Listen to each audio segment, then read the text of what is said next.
This is our biography presentation. Our creativity area that we're going to be focusing on today is kinesiology. My name is Tyler Ma, and my group partners are Aaron Chung and Timothy Tran. So what is kinesiology? Kinesiology is essentially the study of the mechanics of human movement within the body, and it is the science and art that goes behind those physical activities of movement and education. So during its inception or its establishment as a legitimate profession and field, kinesiology, creativity can be seen throughout the development of its education system through programs that have been established by pioneers of the field, which we will go into later, and through applied kinesiology techniques, aka different types of exercises and different types of movement. And so within this domain, since we are mainly focusing on body mechanics and movement, exercises and workouts are constantly being tailored or tweaked to meet the needs of the individuals who decide to exercise, because the main goal here is to be active, and everyone is different. And so not everyone can run the same, or some people have health issues which would require them to tailor the way they run or the way they do jumping jacks. So there are different types of forms that people can partake in. So for examples of creativity within the classroom and outdoors could be alternative classes / medicine, dodgeball, tag, running, duck goose, track and field, jumping jacks, etc. And these are all forms of different types of cardiovascular exercises, and they can be further tweaked depending on the demographic. 3 of the most influential people in the world of kinesiology would be Aristotle, Dr. Daniel David Palmer, and Dr. Amy Morris Homans, and their contribution to the field, both creatively and through their work of establishing programs and philosophies. Aristotle. He was born in 384 BC and died in 322 BC. Aristotle was a Greek male and was born in Stagira, ancient Greece, where he was educated at the Platonic Academy, where he was Plato's student. Aristotle formed the basis of many major sciences today, and in time of the unknown, Aristotle discovered and learned new things by using unorthodox methods. Known for his work in logic, metaphysics, psychology, meteorology, politics, literary criticism, poetry, drama, ethics, biology, zoology, anatomy, embryology, teratology, physiology, and kinesiology, using in animal bodies, Aristotle founded the science of comparative anatomy. His teachings on childbirth solidified our understanding of how a childbirth should proceed to ensure the birth of a child and the mother's safety. In relation to Aristotle, the absence of advanced education is drastic. Where education now attempts to standardize itself, forming a broad and general education for all to learn, Aristotle had almost nothing comparatively from the present to 2,400 years ago. This is a point of emphasis where Aristotle had to apply his creativity to self-learn outside of a proper education system through unorthodox methods and testing. In Aristotle's time, study of the human body / anatomy was not a research subject matter. Performing his own research out of his own agenda, he studied animal anatomy and compared it to those of humans. Since creative reason is the core of Aristotle's philosophy, I wanted to highlight why it was so important for him to be creative in his work. Where some would classify his creativity within multiple fields as abnormal or even illogical, his studies would even become the basis for understanding in many subjects even today.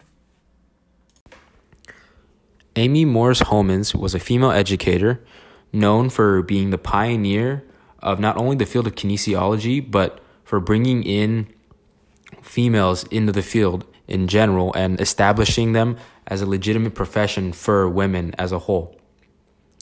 She was born in November 15th, 1848, and died in 1933.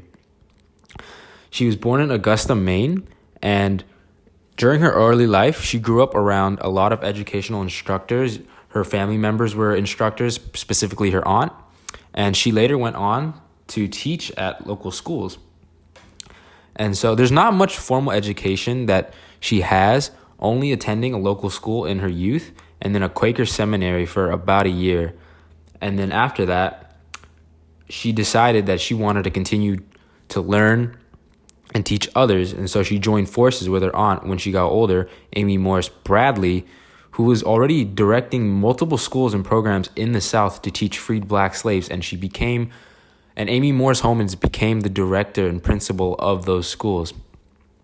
And she started to become an emerging leader in women's rights and opportunities in the physical education field due to her already established connection within education and within board directors and with her aunt helping her, she decided to fully go into establishing programs for other people, specifically women. Homans is known for many achievements throughout her career, but one of her most well-known accomplishments is, like I said, being known for pioneering physical education as a profession to women. And according to Joyce Antler of Brandeis University, she established these education programs, which were both traditional and physical education programs. So not just physical education programs, but also English programs and math programs, etc., that not only benefited whites at the time, but it also benefited women and freed slaves as well as immigrants at the time. Because she was teaching in the north, but then she went down to the south with her aunt, which is where she established these schools. And then she directed and became the principals of those schools. And then within those classes, she decided to develop a cooking class, which would lead way to a more direct focus on developing nutrition and hygiene, as well as the physical fitness classes in other schools throughout Boston. And so she became the director and the founder of Boston School of Gymnastics and dedicated a part of that program to training women specifically to become professionals in physical education, which was something that nobody did. And she would do that and then send them across the country to go and teach within other schools. So how does creativity play a role within her accomplishments throughout her career? So a lot of it can be stemmed back to her relationships. And according to Kostruska et al. In 2018, climate for creativity in the mother relationship is a result of 4 types of mother activities: encouragement to experiment variety and novelty, and support of perseverance in creative efforts.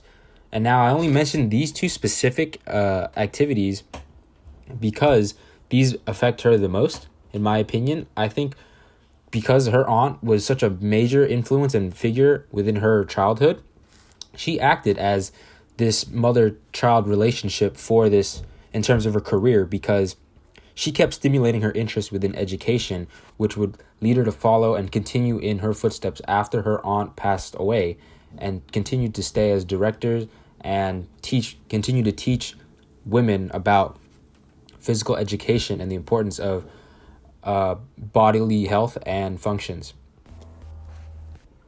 And according to Ku et al. In 2015, transformational leadership, aka a strong parental figure, or a strong teacher, can pave the way for motivation and inspiration amongst followers because of the strong connection and identity between both the leader and the follower. So basically kind of the same mindset or the same ideas and ideology. And so Homans has always had a strong leadership figure in her life, whether that be her parents or a teacher, her aunt, or even her business partners.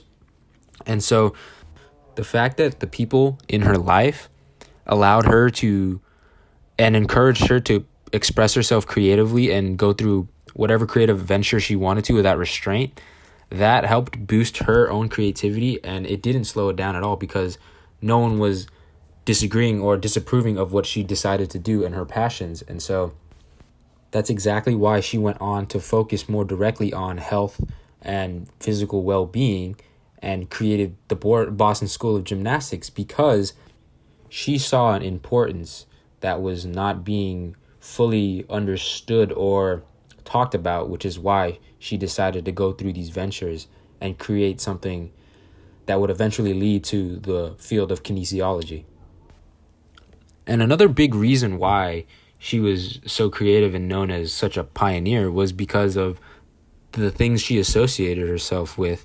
And according to Steffens et al. In 2015, associating with many other identities allows for more experience and perspective to create better ideas and make better decisions, aka become more creative in your ventures. And so before creating the Boston School of Gymnastics, we've seen her interact and associate with many people in communities like her family, her students, board members, women, slaves, directors, etc. And she gained such a broad perspective as a result of that, and then later tailored and tweaked her program's focus as a result of that. Dr. Daniel David Palmer was born on March 6, 1845, and passed away October 20th, 1913. He was born in Port Perry, Ontario, Canada, and along with his 5 other siblings were raised in poverty, and as a result did not receive proper schooling until much later in his life. In 1865, Dr. Daniel David Palmer and his brother Thomas J. set out to the States and arrived at Detroit, Michigan, where he went on to receive his proper schooling and founded the School of Chiropractics, as well as begin his career as a magnetic healer and eventually the first chiropractor. His major accomplishments include being accredited with performing the first chiropractic adjustment in 1895.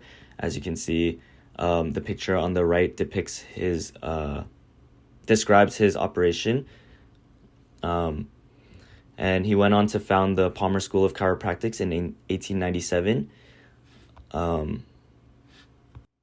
And as an immigrant from Canada, he had little to work with and thus made use of what he had, making a living through farming and teaching before finally receiving a proper education and beginning his career as a magnetic healer.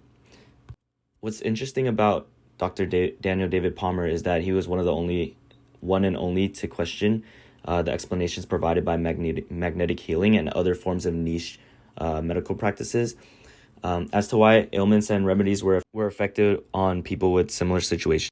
In other words, he wasn't satisfied with the fact that magnetic healing's effects were only effective on certain patients despite having similar ailments. Before I continue, I want to go over what magnetic healing and chiropractics are exactly. So magnetic healing actually predates chiropractics, and it can be tracked to about 2000 BC, with the Aztecs using magnets like lodestones to realign organs. They both operate under the same idea that certain ailments are caused by misarrangement of internal organs or bones, and the main objective of both chiropractics and magnetic healing was to realign organs and joints so that they may function properly.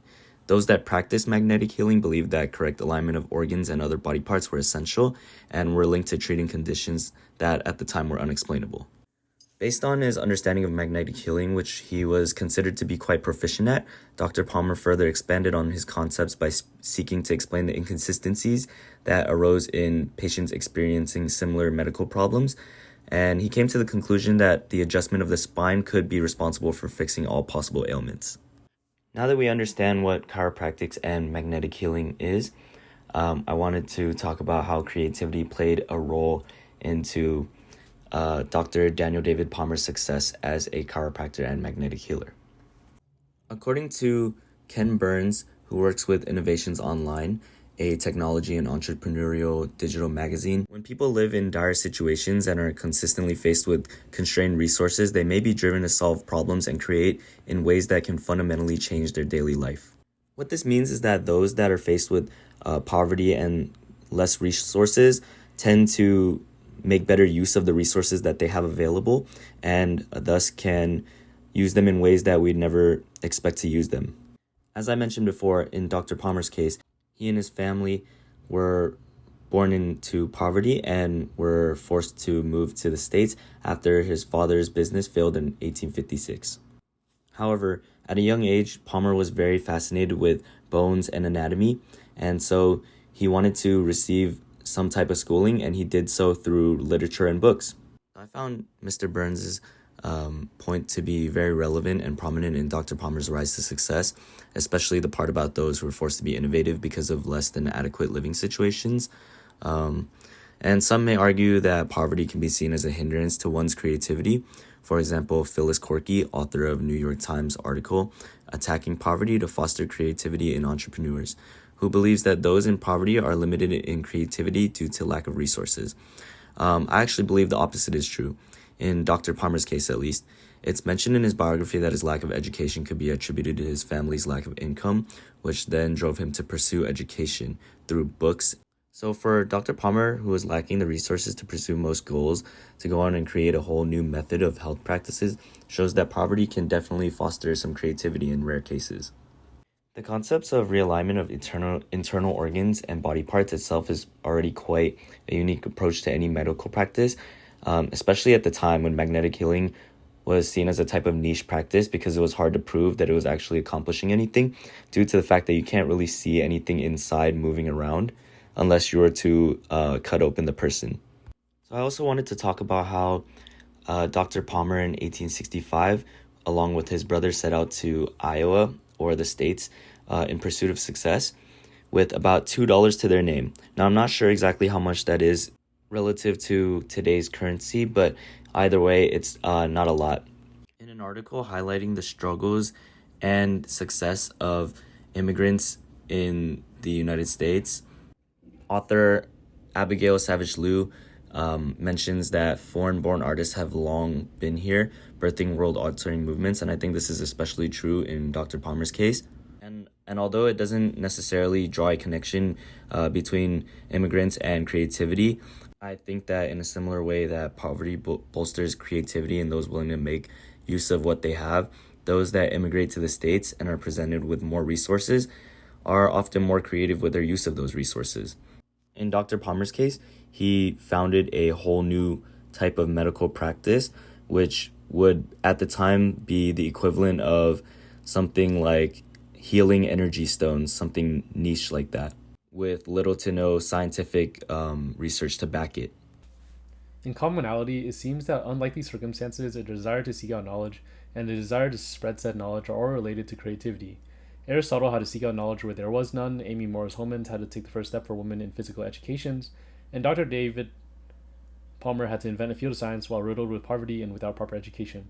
These three major influences struggled with their own personal circumstances, yet they persevered with determination and became legend. Aristotle lived in an era where the world of humans was almost born anew, and thus knowledge was minimal. Much of what was known or to be known had to be discovered and researched by himself without the aid of additional knowledge. Amy Morris Holman's, being a female that was trying to establish herself, brought a different perspective to the table in terms of developing the profession. Her ability to constantly create and orchestrate the community of people, no matter who it was and where they came from. She brought all walks of life together through her programs and was able to foster an encouraging and empowering environment in her schools. Dr. Daniel David Palmer came from less than adequate living situations and was able to make use of what he had available until he had the funds to pursue a whole new form of medical practice, despite it being a new concept at the time. Perhaps due to his lack of health care as a child, he explored alternatives until he had the money and education to truly create it. There are definitely factors that are unique to creativity in our domain that aren't applicable to others because of the fact that kinesiology studies the human body and its movements. As humans, we seek to further grasp and understanding how the human body works and how it reacts to. So if one should be willing enough, they have the freedom to wonder and experiment with themselves, thus fostering more ideas and results of those ideas. Furthermore, because everyone is different, there is oftentimes no one can truly answer how the body can or will react to certain things, which opens the door to many possibilities in terms of medical practice, teachings, and explanations to phenomena. And these are our references.